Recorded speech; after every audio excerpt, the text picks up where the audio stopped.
I cannot tell you how excited I am for Season 2, and especially in a whole new format of being in VR. Thank you to my players. We got Bruce, Steve, Knuckles, a.k.a. not Knuckles, sorry.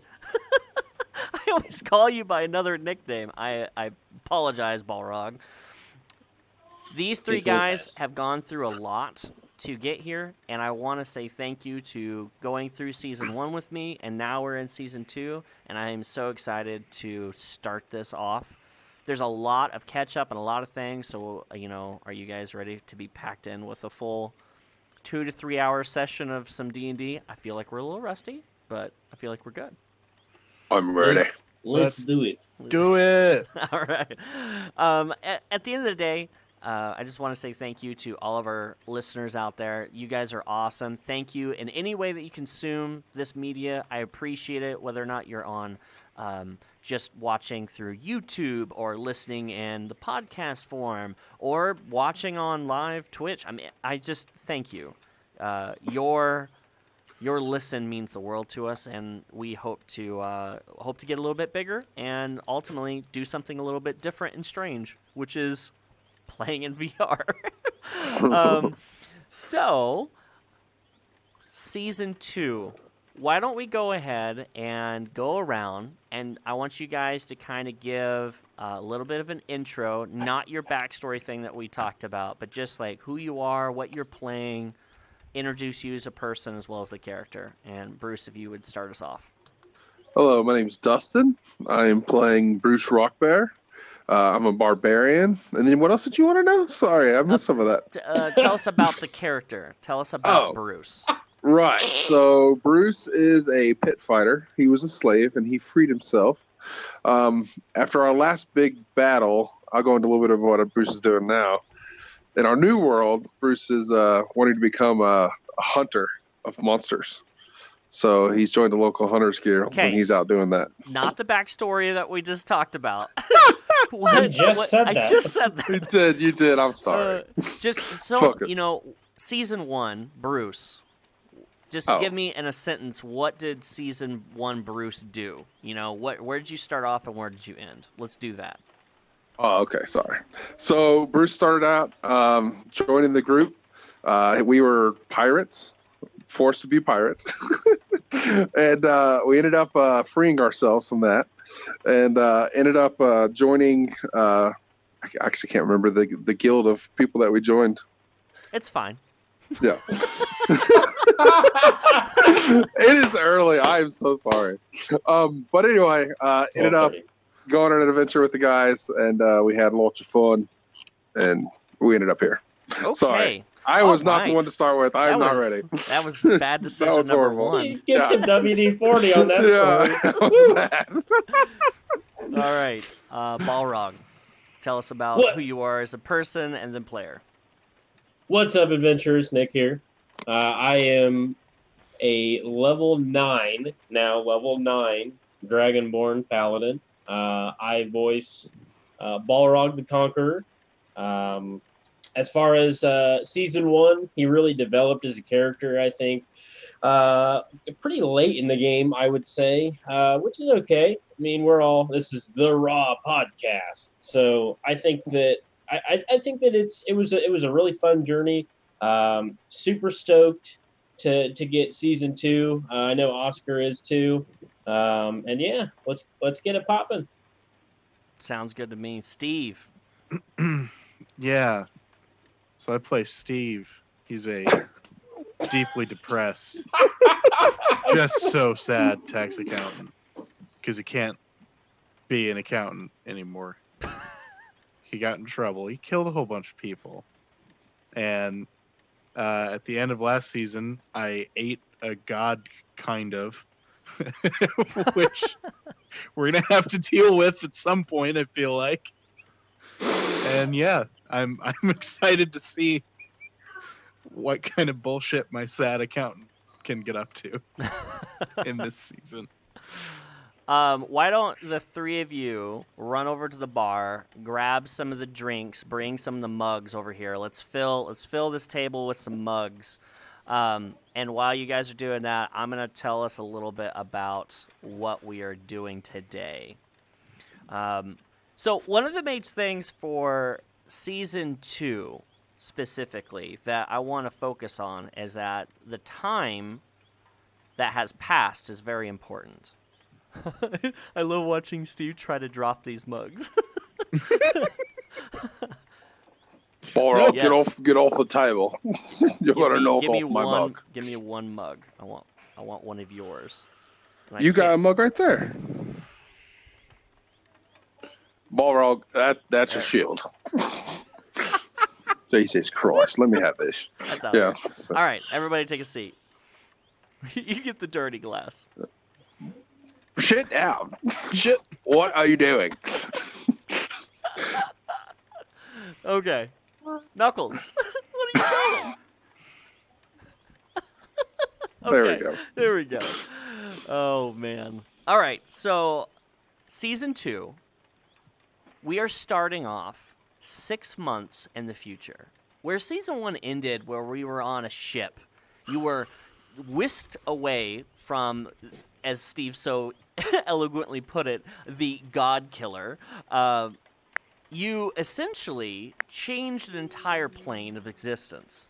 And in that fight, a new existence was born. And it was the souls of thousands across many different planes of existence brought together in a brand new world. In this world has it exists for 3 million years, and this is the starting point of the world, and all of that evolution and change has happened instantly. So in this world, we are starting 6 months in the future. Some stuff has gone down, and we're going to work through that today, all of the stuff. One of the major things that I want to bring you guys in on is that you three have been spending your own time doing your own actions, and we're going to talk about that in a second, in the town of Girth. G-U-R-T-H. Sorry. It was started by a singular man, an entrepreneur, who now runs the city, but the city isn't as populated or as grand as any cities you've been to before. This is basically a pioneer Western-styled home. There's many homes, there's a town hall, there's a couple saloons. Think of more or less a feeling like the Wild West, but a town that's been thrown in the middle of a forest. It's been cleared, there's mountains all around. It's quite beautiful, but you get the feeling that it's pretty new. Essentially, in the last 6 months, Girth has been created. This town has started from nothing, and through everyone getting together and creating this town is what you see.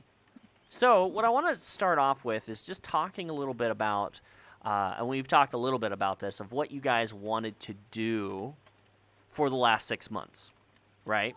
So what I'd like to do is let's start Steve. We talked about it a little bit. Tell me your intention of what you've been wanting to do for the last 6 months, and I will tell you exactly how that weaves in. Okay. Steve is just trying to get back to accounting. This last adventure was a lot for him because he didn't want to. Steve did not grow up with aspirations of being an adventurer and taking on bad guys and saving the world. He just wants to be an accountant. So I think anything he could get, even if it was a literal bean counter in some farming community, he would be ecstatic about. Okay, well, good news for you. There is a singular political party in this town who is ran by James Girth, the man who created this town. James Girth, you love that name, don't you? At least it's not Richard Girth. Richard Girth. Dick Girth. James Girth is a small-statured human who rules with quite of an iron fist. What he says goes, what he wants goes, and since he created the town, he doesn't take lip from anyone. Steve, when you came to the town, the three of you were dropped off in the airship. You came with Sheldon, and that grew. Well, that crew, not grew. I'm still thinking about Girth. So you guys, Weird. it's weird. You guys in this last 6 months have not so much parted ways, but there's not been so much of a need to be able to say, okay, well, we don't need to adventure together. Let's find our own paths. But if we need to, we can come back together. Steve found his own way, realizing that the merchant guilds would not be a quick way for money by any means. And you weaseled your way in to the party, the main force behind the town, and you are Richard. Wow, thank you. Now you got me saying Richard. Sorry. You are now James' right-hand man. You do the books for almost the entire town. All right. And it didn't start out this way. There was an accident of the previous bookkeeper who magically combusted into fire about 4.5 months ago. This man is not rememberable by any means. He was a bean counter, a very normal gentleman. But you quickly rose the ranks, and then a position opened after he was burned alive, and you became the new accountant for this party. Hell yeah. In the last 4 months of working for the party, you've been able to do what Steve does best, and that is siphon. You've been able to fund your two friends' adventures single-handedly to be able to bring them to a higher status, as well as yourself. But you've been doing it underneath the table for quite some time. Next will be Balrog.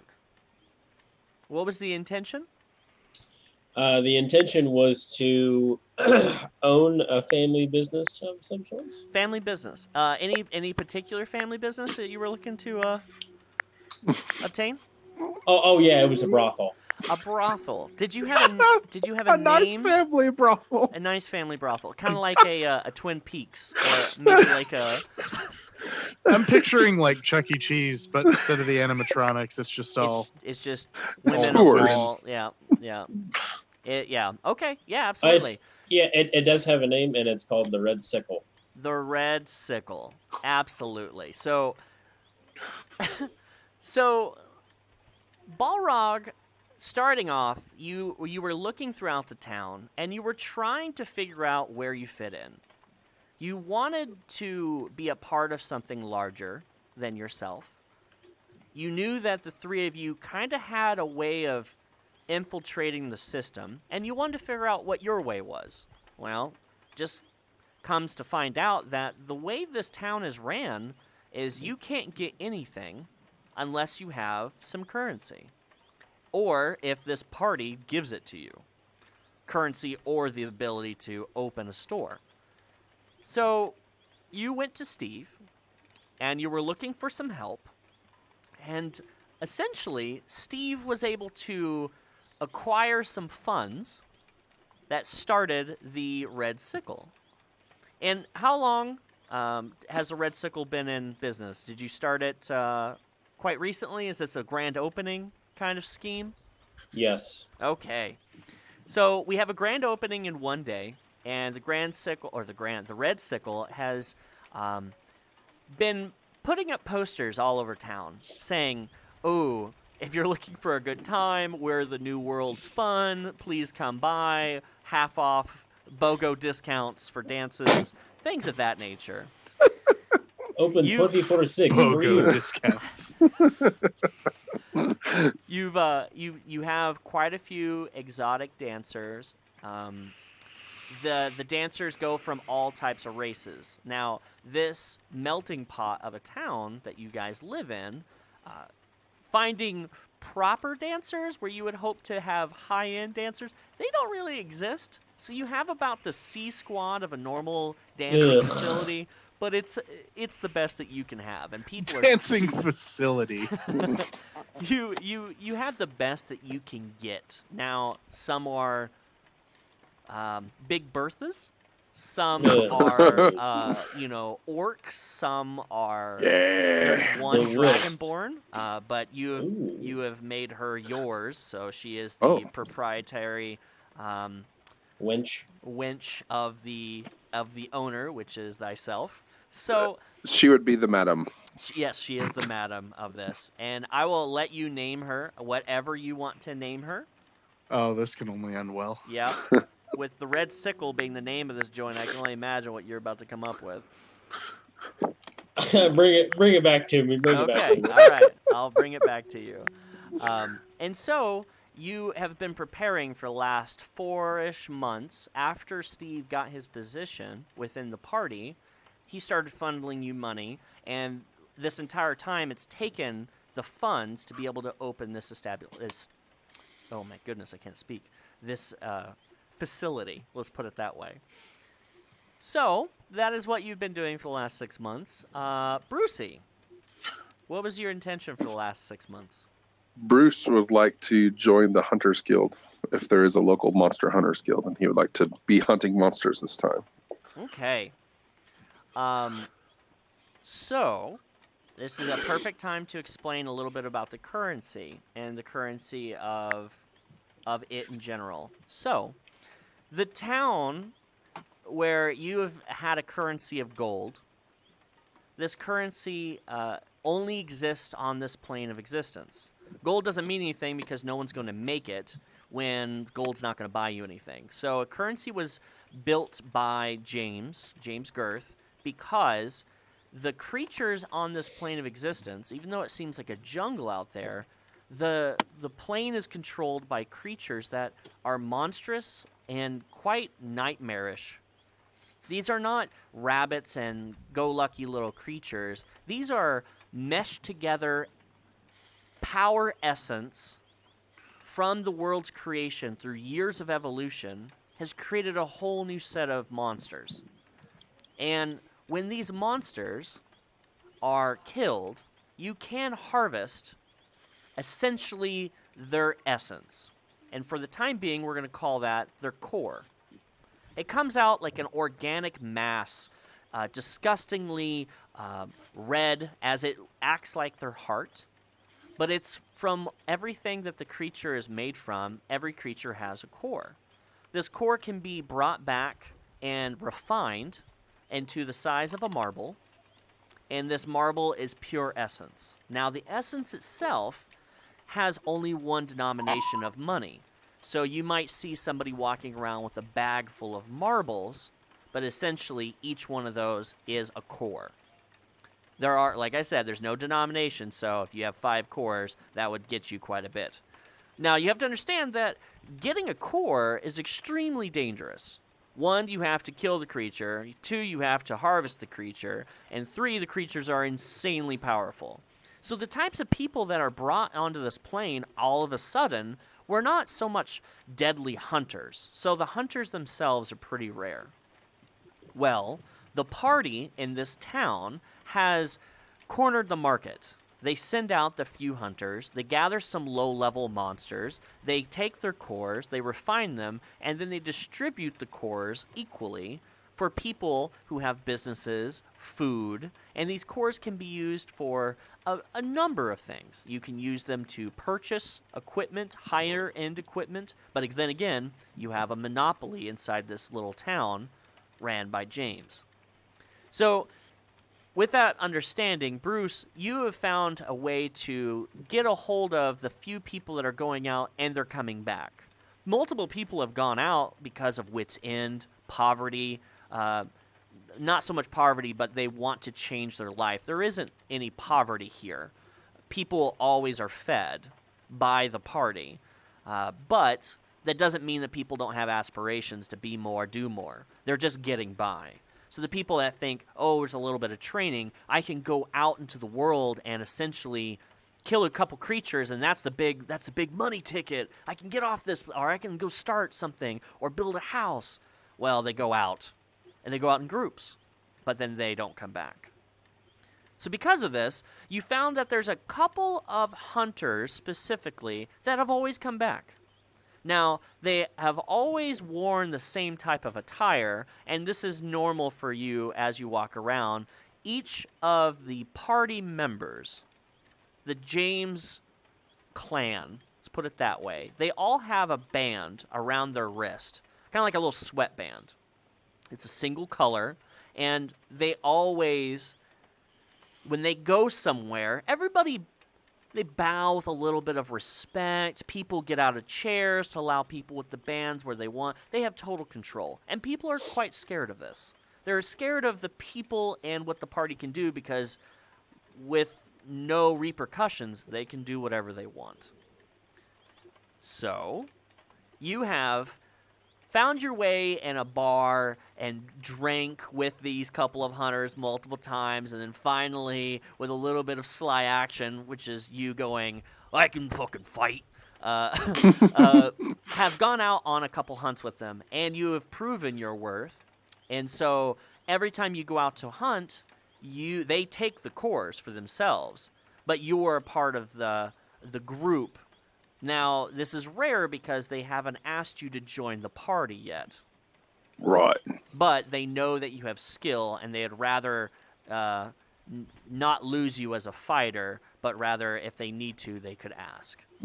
So keep me at arm's length. Basically. So in this 6 months, things have really come to fruition for the three of you. Now, the three of you have been meeting in a small shack on the outskirts of town where you've been conspiring. This conspiracy will unfold over the next couple of episodes, but today's episode, and that's kind of like the catch-up here, today's episode starts off a little bit in turmoil, as the party has figured out that Balrog's establishment has been funded by cores that they can only imagine are coming from Bruce, and that Bruce has been stealing cores while they're on their travels. Now, Bruce at night kind of goes off by himself. He doesn't sleep very long, so at night they're thinking, oh, Bruce must be going out, and he's basically taking cores that we should have for the party. And that's the only way that they could come up with an explanation that all of a sudden Balrog has enough cores who doesn't hunt himself to start an entire establishment. So the party has apprehended poor Bruce, and he is set to hang today. Oh, great. A hangsman noose in the middle of the square has been constructed. It hangs 20 feet from the sky, or from, up in the skies, because you're around 7 feet tall, so to even drop, you need some room. So a special construction has been going on the last couple days to create a larger form and a stronger rope for this half-giant Bruce to be able to strangle from. It has been a solemn time, as you were nabbed while on an actual hunt, while you were sleeping after you came back from doing what you were doing out in the darkness, pooping, more than likely. Don't you worry about what I do in the darkness, mate. He's looking for reds. Yeah. Free rent on my chest. When you came back and you fell asleep, they bound you and then brought you back to town. So because of this, you knew that you're going to be hung, but you have no idea why you're going to be hung. And these two patrons of yours, who you've been hunting with, really don't, they're not really talkative. They do a lot of grunting, but you never heard them speak between each other. You have noticed that the two hunters, they keep their faces covered with bandanas, their lower faces, and that they have a similar stature. Right, okay. The morning, so where we're starting today it's the morning of the hanging. And the sun has risen. Your last rites have been given to you, which are pretty much nothing. They've given you some slop. You're in a dark cell somewhere in the town. The iron bars, you have been trying to open them. You are in chains. and in the garb with no armor that you are in now. Up until this time, you three have been meeting secretly. What you are conspiring has changed since now Brucey is now going to be hung. Steve, you find yourself in that little shack with Balrog, and you have the floor.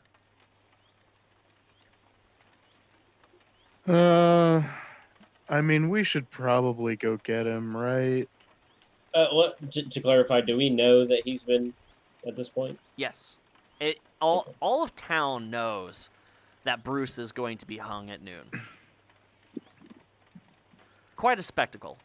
I mean, we can't just let him die. Ugh. Well, I suppose you're right. What do you think plan should be?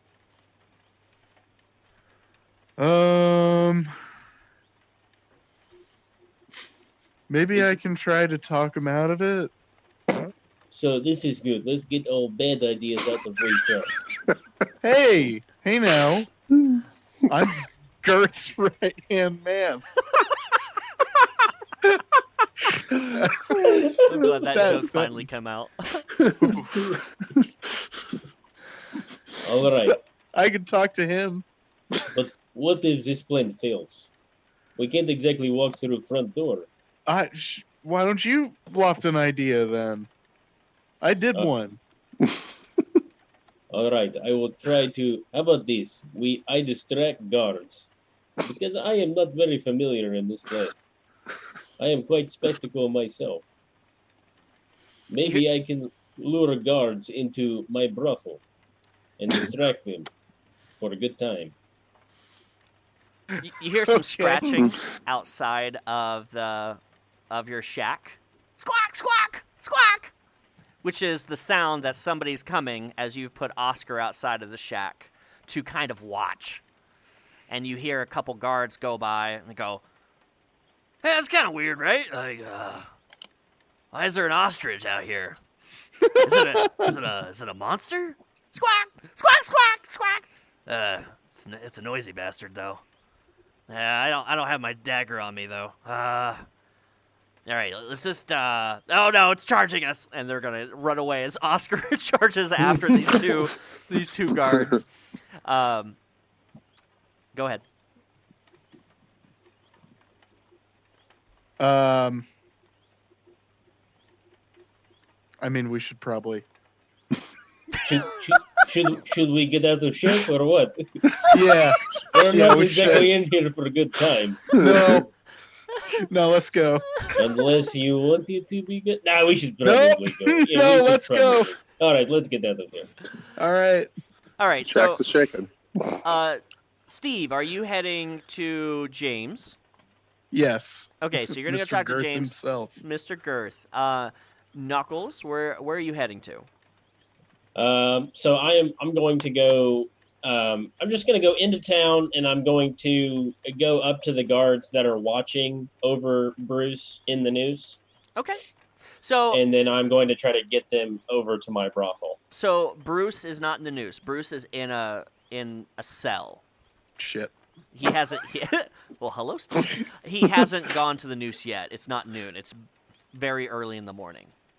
Okay, he still has guards. You're 100%. I just want to make sure that was clarified. Yeah. Okay. Oh, yeah. Perfect. All right. So same scenario, just different location. Sure. Okay. Yeah. So it's gonna take you about 5-ish minutes to walk across town to get to Bruce. Steve, you're heading to the town hall where you work, as well as trying to talk to James. Bruce, you hear a little pitter patter of feet. Let's get at her. Oh, hello. Who's that? Let's get at her. A hooded, small halfling pitter patters near the lock, and you hear a bunch of and you Sheldon, is that you, mate? Yeah, man, what's going on? Oh, well, I'm just in prison and I don't know why. How are you doing? Well, we didn't really get to talk last time. Probably should hurry up. Well, I'm not tall enough to get to the lock. Can you help, like, raise me up there and I can get to the lock? Right. So Bruce reaches his hand out the fucking cell and just picks him up with his arm. Yeah. You pick Just him up lifts him. and raise him up. All right, yeah. Give me about 3 hours. Hold me still. 3 hours, Yeah. mate. All right. You hear a lot of and he's just fiddling with this lock constantly. Well, I tell you what, I'm not really good at this. I made a little robot to kind of help me, but the robot died. So I'm not really good at any of this. Didn't you make a host city that moves? How can you not pick a lock, mate? Well, I tell you what, people, they have their good things, they got their bad things, and this is one of my bad things. I'm not really good at locks. Now you put a lot of pressure on me. Go ahead, just drop me. All right. I'll put him back down on the floor. Yeah. Well, I tell I'm you gonna what. die, aren't I? Well, no, maybe I've got a surprise. And he pulls out a little hamburger, and he goes, "I bought you this with my last core. Just want to say goodbye because I'm leaving this joint. I'm gonna make my own thing. But I heard you were getting hung today. That's pretty bad." Oh, yeah, I'm not happy about that. I go stocks for the hamburger, mate. Well, There's nothing else you can do here. Well, I mean, maybe. Probably gonna have to cost you in the end. I heard you've been doing a lot of hunting. Right. I know a few guys. Well, I tell you what. If somehow you survive this, I don't know how you're going to do that.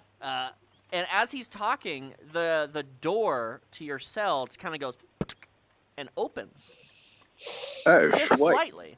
And I just push it. well, as you're over there, right as that happens, mid conversation with Sheldon goes, "All right, I'm going to tell you right now, that was not me. I did not do that." And he kind of slowly backs away with his hands up, like, is somebody else here?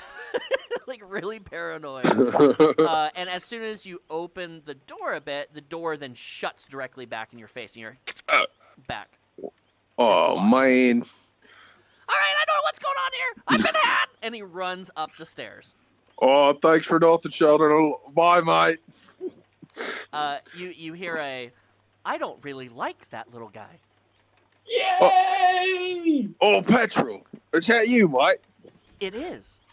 Have you seen my master? Yeah, he's around. Could you help me get out of here? Were you the one that opened the door? I thought it would be funny. Oh, it is very funny. It'd be more funny if you could let me out all the way. I can do that, but I think it would be more dramatic effect if I waited till you were about to hung. Oh, Jay, mate, I don't agree with this plan, first of all. But if you could just let me out the door right now, You hear, you would be my best friend. You hear eat of him walking down the hallway. Remember, you can't see him. He's completely invisible. Oh, hey, Petrol, come on back, mate. I'll It'd see be you great in if an you hour. give it- Oh, gosh, damn it. I'm going to die. Now, a little understanding, and I didn't explain this. Petrol has not been with you since you guys got dropped off. This is the first time you've seen him in 6 months. He has not been in the town. I didn't really see him, but yeah, right. Exactly. Heard of him. Heard him, yes. Yeah. So, as both of these characters get out of this little dungy, dark area, you've got a hamburger to chew on. Anything you would like to do, Bruce? I just want to look around and try to get an idea of what the cell looks like. It's like, is there windows and doors and all that, or just a single barred window and a door? I guess that's all I got around me. Yeah, so let me explain how this dungeon is. So it's multiple cages where there are bars between each of the cages. There are 12 cages and a long hallway, and there's one passageway down the center between cages on the left and right. You are towards the middle, and there's a small cot with some old rags that you've been sleeping on the last night. There's a piss bucket in the corner. It smells absolutely atrocious. It's far from clean. There's blood stains. There's poo stains. It's not lovely. sanitary by any means. But in the top corner is where there's a barred window. You realize that you're underground, and where the window is about 6 inches tall. and about 2 feet wide, with bars going between the floor and the ceiling of the window. In this window, you can see feet passing by and people talking, as you could surmise that you're probably close to the town or within the town, not quite sure where, as you woke up in the cell. Am I alone? Are there any other occupants in any of the other cells? There is one person who is in the cell across the hall that you can see, and it's, if you're looking towards the front of your cell, it's 2 cells down from your left. It's a creature under a blanket. Can I yell out to the creature? Absolutely. You can do whatever you want. Oh, mate, over there, the guy in the other cell. Are you alive? Yeah. What do you want? I'm getting ready to die. I thought I'd at least meet the people around me, Maybe someone to talk to real quick for a little bit. I mean, there's a brothel if you were looking for someone to talk to. No, I mean, I can't. Well, obviously, I can't leave because I'm stuck. I'm in the same boat as you, Ian, right? You're locked in your cage. I'm not really locked. You're locked in the cage? Oh, yeah, I'm I can't not open the locked in door. this cage. What? You can get out. I'm not really in a cage. He gets up. It's a small human. He gets up and starts to walk to his door, and you hear and opens the door. And he kind of just stumbles drunkenly towards your cage. Man, I told you I'm not really in here. I just come here to sleep. They just let me do my thing. Perks of being the son of James, right? What? So- You're James's son? Well, I mean, I don't go around telling everybody that, but you're on your deathbed. I heard they were going to hang you tomorrow. So, Right. Do you know that why? sucks. Well, yeah, you stole. Nobody stole? Nobody steals from the party. I didn't He steal from anyone. He looks around, kind of looking. Where's your guards at? This is, well, I could. I'm a bit of an anarchist myself. I would love to steal from good old Dad. Fuck him. But All right. Let me give you a deal. What if I open your cage right now and let you run for it? Are you for real? But I want that hamburger. It all smells right. delicious. I'll give you the hamburger if you let me out of this cage. Yeah, absolutely. Hand me that hamburger.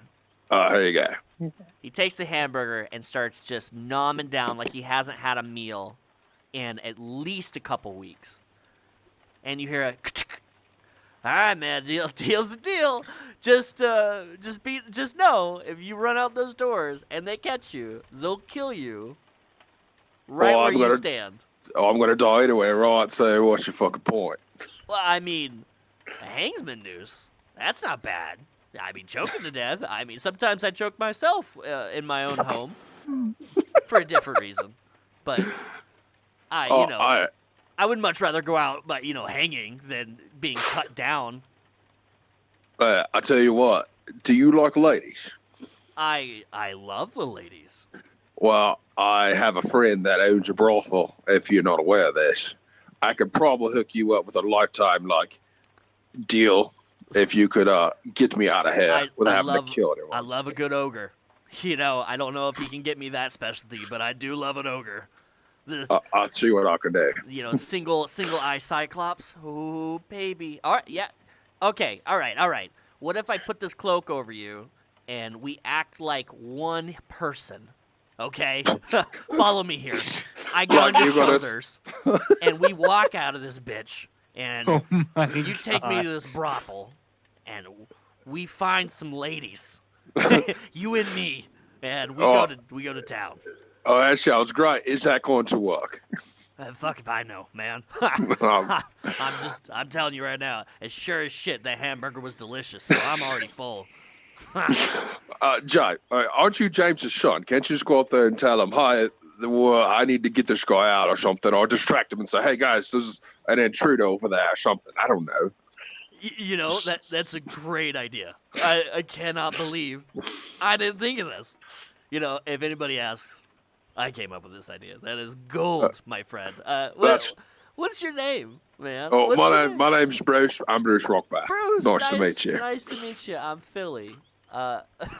Tell you what, Bruce, you might be the smartest man I've ever met. That's amazing. I'm gonna go up these stairs. Oh, I hate stairs. I'm gonna go up these stairs, and I'm gonna go tell these guards that there is something over in that way that they gotta go see, so I can get you out of here. This. Oh, is that sounds great, Philly. Great, Thank you. And so Philly starts to stumble his way down the way, and your door's still unlocked, just so you're aware. So I'm gonna step out of the door into the hallway. I'm gonna put my hand in my fist and go, I'm gonna die. So are you going to follow him up the stairs? No, I'm gonna give him a minute to see Okay. if he can distract. Can I look around to see if there's any weapons or anything I can pick up to defend myself? Yeah, with? there's really nothing here. There's not like an armory or extra weapons around. It's just Yeah, cells. well, that's all right. I got more fish than I'm a pit fighter, so There you go. if I have to fight, I can. Jim and Jam, righty? That's right. So Philly walks up the stairs, and you can hear him. Do you try to listen in? Yeah, so I'm gonna just sneak as much as I can sneak to the stairway. Okay, it's because you said sneak. I'm going to need. Oh boy. I'm going Here to we need go. a stealth check from you. Oh, DC is shit. pretty low, but I'm gonna need. Oh, well, that's good because my stealth is horrible. It's probably like negative actually for you. It's not negative. Okay, so you figure that out, all right, and I'm gonna spit Okay. what happens with him. So Philly walks up the stairs a bit, and he starts banging on this iron gated door, and it's got a small handle, and he goes, "Hey, I'm sober," and you hear one of the guards go, "Hey man, you're far from sober. You got to stay down there. James orders until you sober up." Sorry, Philly. Yeah, my hands tied, you know. So Philly jabbers back. "Man, give me your number. I'll get you fired so fast. So fast. My dad will have your head." Yeah, Philly. Sorry, man. Your dad said you'd say that, and we're not to let you out by any means at all. Philly turns around, kicks the door out of anger, walks back down. Hey, Bruce. Yeah, I don't know what's going on, man. They said I gotta sober up. So Dang it. Show you and Uncle Bill, get me out of here. and until I'm sober, I don't think we can get out of here. And he yells back up the stairs. Hey, man. What time is it? The guy yells back. It's about an hour till noon. About an hour till hanging. We're excited. Yeah. Nobody messes with the party. Nope. So he goes, Philly back up to the guard on the other side. He walks back up and he goes, Hey. What if I told you guys I had access to women? Lots of women. And, you know, they both kind of perk up and they look through the barred door at Philly. He goes, I know a guy who could get you as much. What are you into? Well, one guard immediately goes, "Oh, halflings. Oh, I love them." The other one immediately says, well, I mean, I don't kiss and tell, but I do love the women that are the fey nature. I've only seen a couple, you know, they get me good." And he goes, "Oh, that's fine. They have loads of both of them. They got halflings, they got fays, they got everything, dude. It's the new brothel. I got the connection. You just got to let me out of here." So the two guards go, "I don't know, man. What should we do? Like, it's been a while. It's been a while for me too, man. What should we do?" And so the two guards are talking, and one says to guard 2, "Hey, what if I just went and you stayed here just to keep the guy here?" You know, and then they start arguing back and forth, not looking at all that a filly who is all of a sudden become quite not drunk starts fiddling with the key, the lock, and being able to pinpoint accuracy unlock the door. Now, these two guards are arguing back and forth about who should stay, who could go, and they're doing rock, paper, scissors, and you hear, and the door opens slightly. Philly comes back down the stairs and goes, "All right, Bruce." Completely, like, personality changed completely. Not drunk-natured at all. Bruce, we had a deal. You get Right. me in there. I want some ladies. I'll I get you in out there, of here. mate. Okay, all right. Follow behind me, and we'll be able to get out of here. Take an immediate right when you go out the door. A right. And he looks at you in the eye. I said right. Repeat Right, after this me. is my right hand. I know what a right from left is, all right, mate? All right, right. There we go. So he goes up to the door. Do you follow him? Yes. And he opens the door slightly. And now the guards are wrestling on the ground, arguing, and they are just going, "No, you gotta go. If you know how long it's been since my wife died, this is what I need. This, you don't need this." And they're arguing back and forth. And the door opens slightly enough for both of you to slip out and immediately go right and dash behind the building. And the door closes behind you two. Yes. So now you are outside of the jail. So now we're going to go back over to Steve. Steve, you had the intention of going and talking to James. Yeah. Is that still what you want to do? Since that was what you said originally, that's where you were heading, towards the town hall? Yeah. Yeah. Yeah, that's what I'm doing. Do you want me to spit some idea and get you set up, or do you have an idea of what you want to do before you get there? I kind of want to just try to schmooze him. Like, hey, he's a friend of mine. Can we talk about this? Oh, yeah. So the guards, everyone knows who you are. Because you are the accountant of the party. Everyone doesn't mess with you. You're pretty much the equivalent of the lawyer to the mob. Nice. So they let you go wherever you want to go. I just didn't know if there's anything you wanted to do, like going by your desk or grabbing anything. You just want to go straight to James? Do I have anything at my desk or in my office that is of value? You have your ledger, the master ledger. You've got loads of trinkets and basically the equivalent of one bottle of anti-acids, as you've been having a lot of acid reflux, having a fire god in your belly burning. So between your burping, you've got some pills. You've got you don't have so much any weapons as some of the pieces that I haven't talked to you about. Steve, if you were strong before, because of this world, you were unbelievably strong now, magically. Things that took components, you have found that you can do at will. And there's a reason for it. So as far as you have some accounting books, how to steal for dummies, laundromats and what they really are, cash businesses and what you need to do with them, things of that nature. Normal accounting things. Okay. Is there anything particular you're looking for? Well, my thinking is if this conversation with James goes badly. Mr. Girth. Yes, Mr. Girth. If it goes badly, I don't want to leave anything behind that would be important. So money or artifacts, whatever. The good thing for you, this is a perfect time. We'll dive into it. You walk into this town hall. Everyone, the front receptionist, which is a cute little fox girl, she goes, "Oh, hi, Steve. Thank you for coming back. I really appreciate it. Anything I could do for you? You want some coffee? You want some Jimmy John's? You want something? Anything you want? You just tell me." No, I'm good. Oh yeah, where are you going? James is in a meeting. Okay, well, I need to talk to him, so when he gets out? Please, I'll let him know that, you're coming, so, he'll hear that right up, not a problem. And she shuffles some papers and starts scooting in her little dress over to the main office. Your office is on the opposite side of the town hall, so if you were to go left when you come into the main area, what you see is giant cascading stairs that rotate up to the second floor.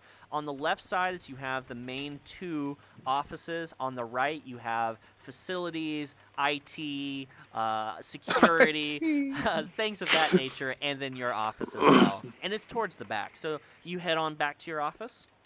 Yep. Great. So in this office, you are on both sides. It's a small room, about 12 by 12. On the left and right side, there are books on shelves going from the floor to the ceiling. You have a small candle in the center on your desk. This candle has been burning for so very long that it's got molten candle coming off of it. It's on the desk and then dripping onto the floor as you had many late nights stealing. You find your way over to the left bookcase and you go to your favorite book. Name the favorite book title, Steve. Steve's favorite book or my favorite book? Steve's favorite book. Okay. Are they really different though? And it's like it's called The Joy of Accounting, and there's like a no. There's like a Bob Ross looking guy on the cover, and he's filling in a huge ledger on an easel with a paintbrush. That's beautiful. So Volume 1, Chapter 1 of the Joy of Accounting. You remove the book. You flip to page 72. That on this page there's an arcane sigil, and you mumble some words. Any particular words that you want to speak into the sigil as an accountant? That would be accountant themed. I love pie. It's offshore accounts in Abyssal. Oh, that's perfect. So you hear it. Nobody hears this, but you speak, and it says offshore accounts and Abyssal, and then the sigil shines blue, and you close the book and you put it back into the spot you pulled it from, and the bookshelf splits in two and opens like a safe. Coming to a safe in the wall, you then find another sigil, and it's just a sigil with a smooth silver lined wall that would be the front of a safe, but it doesn't have any buttons or turn knobs or anything. It just has a sigil. You put your hand up to the sigil and speak some abyssal words. Again, I'm going to say that this one says 1 + 1 does not equal 2, something of that nature. And the metal door opens with a, and inside is bags and bags of these cores, kind of like a master master hold. So you start emptying these bags, the miniature bags, and each of the bags have 15 cores in them, and you start putting them into your pocket. That seemingly these larger bags, about the size of, say, this cup here, right? So of this cup, that's how big the bag is. And you're putting them inside this little pocket, and somehow you keep stuffing them in. You stuff 7 bags, 15 cores in each bag. And then in the center of this safe, there is a small pedestal with a core that looks unlike any other core you've ever seen. Let me explain the cores. Cores all have different types of colors. Depending on the magic that the creature was born from, the essence, it changes the color of the core to match that type. Earth cores, dark. Fire cores, red, yada, yada, yada. Correlation. But they always are muddy. Now, there's a fable that certain cores from the original time, 3 million years ago, upon creation, there are types of cores that are pure essence. These creatures are beyond strong, and they gestate for a very long time. Think of them like world bosses. There is one single core inside the safe that is pure blue, crystal clear blue. You take that, put it in its own bag, put it into your jacket. There is really nothing else of interest in your office that you particularly want. You want to head on to that area? Yeah. Okay. Yeah, let's keep going. You scoot on out of your office, you lock the door with your key, put the key in the pocket, you walk around to the front where there's a receptionist, and, he's ready for you. You give a nice little head nod to her and head on to James's office. Yep. Okay. open the door, and sure enough, there is a small dwarf man sitting behind a very large table in a high chair.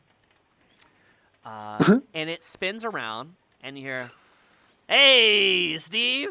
Hey, glad you stopped by. You're not ready for the 1 and 2, the old snickeroo." Oh man, this guy's gonna hang, and it's gonna be a great time. I'm very excited to see a man hang. Yeah, listen, we need to talk about that. Yeah, sure. I mean, we're gonna have a couple of stencil people out there drawing his last moments. We're gonna put those pictures on the wall inside here. This is the first hanging in like 8 months, and I've been itching to hang somebody. No. I meant you. the guy that you're gonna hang is a good friend of mine, so I was that's hoping that unfortunate. maybe we could not do that. Well, that doesn't. What are you asking of Mr. Girth? What do you want from me? I'm asking over you here to not. I'm asking you to not hang my friend. It seems pretty simple to me. So one, he stole cores, and then he gave them somehow. We haven't figured that out yet, but it's enough to be incriminating. Let me tell you that. And then he gave them to this Balrog fella, who is now opening a brothel. And the only reason I'm not hanging that guy, who I haven't even met, is because, quite frankly, I like a brothel. So I don't mind that a brothel's starting. I just don't like the means that he went around getting the funds. He should have came to the party. If we can't control with an iron fist, then they're gonna think we're soft. How do you know? How do you know he stole though? How'd you figure that out? I heard from the 2 people, that he hunts with, from good sources. They brought him in. They said that he's been stealing every night. And I trust those guys. I mean, those guys, even though I know nothing about them, I trust them. They've been giving us cores for a very long time. Best hunters you can possibly ask, no questions asked. So, I don't want to lose that relationship, but at the same time, who's this Bruce guy, right?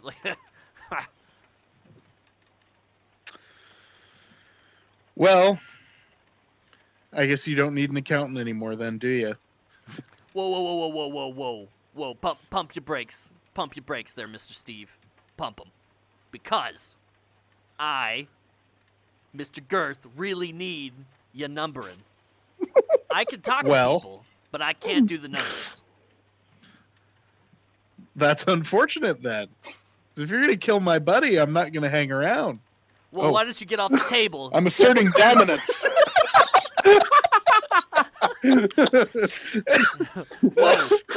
We've all heard the story of the Steve Red Bull Candid Pants. All right, now I've seen a little too close. It's quite scary. That alone intimidate checks, right? Intimidate checks. So let's come up with a possible compromise. Yeah. What about part-time? Would you be willing to do part-time and only like a half a hanging? What if we chopped off his hands? No, that's not gonna work. What about we shave his head and we take off his tusks and you still work on Saturdays? No. How about, listen, we have no proof that he stole, and y'all are clearly just horny for a hanging. Put the bag on somebody else's head and throw him up there. If you can bring me proof that Bruce did not, in fact, steal the cores, then I would consider it to not hang the man. But somebody's got to hang today, and right now, Bruce is that man. Okay. If Bruce hangs, are you telling me if Bruce hangs, you're not going to work for the party anymore? Is that what you're telling me? I mean, yeah. But I can still try to find some proof that he didn't do the stealing. If I was in your shoes, I'm not telling you how to do your own job. Obviously, I'm a man of brain dead capacity. But I personally, I trust those 2 hunters, but if I was to, track the line and put some pictures on the wall and put some pins in and run some little red tape between the pins and try to come up with a plan, Yeah. I would probably go to the hunters. Their story is kind of weak, I guess. They did say, hey, we caught him, but they didn't produce any kind of... Man, okay, now you're making me think through this. Maybe those hunters aren't so trustworthy. Maybe this is a problem. I tell you what, yes, yeah, okay, all right. I don't need your sarcasm. Why don't we just why don't we take a little gander down to this brothel? We talk to the Balrog gentleman. We meet him. We talk to these couple of hunters here in the next 33 minutes. He checks his little clock on his hand, which is drawn in clock. Like it's not a real clock. And maybe we can get to the bottom of this, but I don't have a lot of time, and I'm really wanting to hang in. So whether I put you up there, or Bruce, or that little girl in the front office, somebody's got to hang, Okay. So do you guys head on to that area? Do you head on Yeah. down to the the brothel, the Red Yes. Sickle? Thank you. The Brewer House. Sickle. Anything before they come over here? You wouldn't know that they're coming. Is there anything that you wanted to do, Balrog, before heading there? I guess, can I roll, so am I in the brothel? Yeah, you're there. Okay, I want to see, because I'm missing my petrol, my dear petrol. Mm-hmm. Can I roll a perception check to see if I see him around? See, just you wouldn't know that he's around, even if perception. Like you wouldn't have any to you, your character of Balrog, he is gone and it has been gone. There'd be no reason for the check, is what I'm saying. Okay, I want to be in my office and then have the madam, whose name is Babushka. Babushka. Of course it is. Of course it is. Okay. I love it though. Okay, Babushka. So you're in the office, and you and Babushka are enjoying some vodka. Is that what's happening? Yes. Okay. Enjoying each other's bodily horniness, and then going from there. Is Babushka a certain? No, you already established that she is a Dragonborn. Okay. What color do you want Babushka to be, skin-wise? Red. Red. Okay. Is she hot? She's about to be something, let me tell you. So we have a couple of things to talk about really quick. Bruce, you and Philly are heading to the brothel. Steve, you and James are also heading to the brothel. Time-wise, Steve, you went to the brothel with James, and you're getting there after Philly and Bruce, just so you guys are aware. Okay. Bruce and Philly, you guys... you've slinked your way to the spot. What do you've got those swinging old Western kind of doors. There's nice red drapes over the window so you can't see in. You got this nice smell of chicken wings and desperation wafting out into the road. There's a lot. It's very enticing. The pheromone level is out, just crazy. So you guys go in?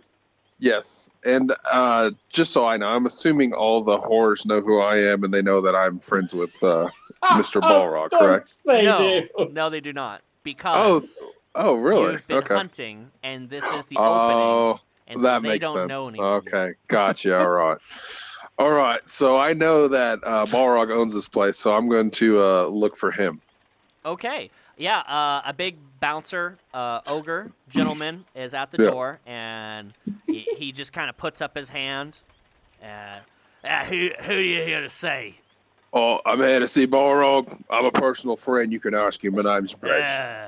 He kind of leans over to the wall where there's these brass horn mouthpieces, and he opens a flap on one of them. And he goes, Hey, Balrog. Hey, there's a guy down here. He's to see you. You want me to send him up? Or you want to come down here? What does he look like?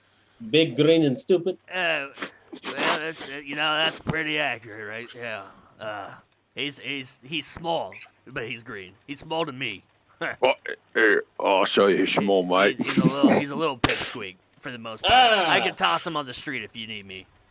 Yeah, that's Bruce, my oldest friend. Send him up. So you want me to put him on the street? All right, I'll do that. He's joking, obviously. He takes you by the shoulder, Bruce, and he goes, all right, follow me. You go up the stairs to the right. And there's one single stairwell in the center. Going up and to the right is the only direction you can go. It doesn't split like the town hall. So that stairwell goes up to rooms, and then there's a nice framed door frame with Dragonborn lettering carved into the wood. Okay. I open the door. So that last one on the right, go ahead and go up. Hey, Philly, what's going on? And he looks up, hey, big boss, how you doing? And they fist bump. And you guys know each other. You couldn't have just, talk to the guy or something. It looked like you had a handle, man. You had a handle. It's good. Jay, thanks, Philly. You're a lot of help. So Philly's following you up. You guys are going up to Balrog. Yep. Yeah? Okay. And I'm going to knock on his door. Yes. Oh, hey, Balrog, it's me. Can I come in? Are you decent? I'm always decent. No, okay, sure you are. So I open the door and I walk He's in. never nude? Never knew.